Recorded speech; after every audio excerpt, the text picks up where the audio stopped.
আসসালামু আলাইকুম সুধী দর্শক শ্রোতা হোয়াইট টক চ্যানেল থেকে আপনাদের স্বাগত জানাচ্ছি।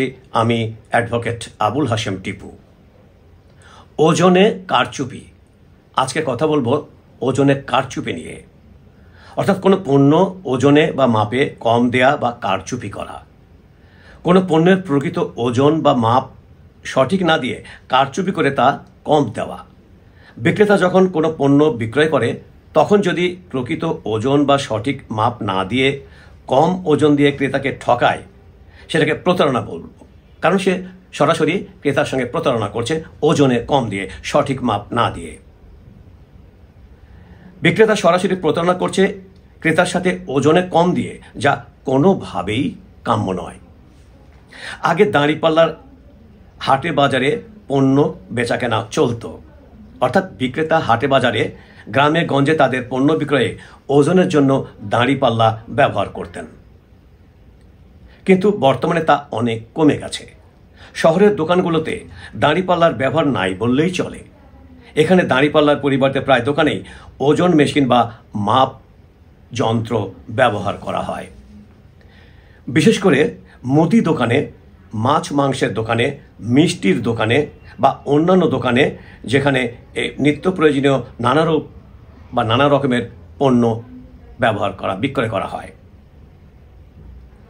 এইসব ক্ষেত্রে ওজন যন্ত্র ব্যবহার করা হয়। এক্ষেত্রে ভোক্তা অধিকার দপ্তর বা যথাযথ কর্তৃপক্ষের দৃষ্টি আকর্ষণ করছি, যাতে জনমনের প্রত্যাশা এই ভবিষ্যতে কোনো অভিযোগ উত্থাপিত না হয়। ওজনের জন্য প্রকৃত যন্ত্রের প্রতারণামূলক ব্যবহার করলে তাকে বাংলাদেশ দণ্ডবিধির 264 ধারার দণ্ডে দণ্ডিত করা যাবে।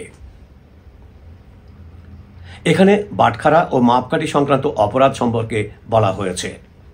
কোনো ব্যক্তি ওজনের জন্য প্রতারণামূলকভাবে কাউকে ঠকানোর উদ্দেশ্যে অপ্রকৃত মানদণ্ড ব্যবহার করলে তা হবে বাংলাদেশ দণ্ডবিধির 264 ধারার বিধান অনুযায়ী অপরাধ। এই অপরাধের জন্য 1 বছরের কারাদণ্ড বা জরিমানা অথবা উভয় দণ্ড হতে পারে। যিনি বিক্রেতা তার পক্ষে এই ধারার অপরাধ সংগঠন করা সম্ভব, কারণ যিনি বিক্রয় করছেন তার পণ্য এবং ক্রেতা কিনছেন, এইসব ক্ষেত্রে এটা সম্ভব হতে পারে। বিক্রেতার ব্যবহৃত বাটখারা সাধারণ মানদণ্ডের কম থাকলে ক্রেতা ওজনে কম পাবে এবং ঠকবে, কারণ ক্রেতারা তো জানে না যে তার ওজনের ঠিক পাচ্ছে কিনা, সঠিক মাপ পাচ্ছে কিনা। ক্রেতাকে ঠকানো এক ধরনের প্রতারণা। দাঁড়িপাল্লা, নিক্তি এবং কাঁটা প্রভৃতি এই ধারার মাপক যন্ত্রের প্রতীক। বিক্রেতা নিজে না জানা সত্ত্বেও ক্রেতাকে ঠকানোর জন্য ঐরূপ যন্ত্র ব্যবহার করেছিল, কারণ সে নিজে জানে যে এই যন্ত্রের ত্রুটি আছে। নিজে অন্যায়ভাবে লাভবান হওয়ার জন্য নিজে লাভবান হবে, কিন্তু ক্রেতা সাধারণ ঠকে যাবে। এটা তার মূল উদ্দেশ্য। এখানে কোনো অপ্রকৃত বাটখারা অথবা দৈর্ঘ্য বা পরিমাণের কোনো অপ্রকৃত মাপকাঠি ব্যবহার করে সেটাও প্রতারণার শামিল। ওজন বা দৈর্ঘ্য প্রস্থের মাপ যা কিছু আছে এ সম্পর্কে এ ধারায় বলা হয়েছে। আবার মুদি দোকান, সবজি দোকান, মাছ মাংসের দোকান বা মিষ্টির দোকান যেসব মাপ যন্ত্র বা ওজন যন্ত্র ব্যবহার করা হয় সেসব সম্পর্কেও অনেক অভিযোগ পাওয়া যায়। ইদানিং অনেক অভিযোগও উঠছে যে ক্রেতারা সঠিক মাপে তাদের পণ্য কিনতে পারছেন না, তাদেরকে ঠকানো হচ্ছে। পরিশেষে বলবো, ওজন কম দেওয়া যাবে না, ক্রেতাকে ঠকানো যাবে না, কারণ ক্রেতা উপযুক্ত মূল্য দিয়ে তার পণ্য কিনতে আসেন সেই সব দোকানে। এটা অপরাধ। এই অপরাধ করলে শাস্তি পেতে হবে।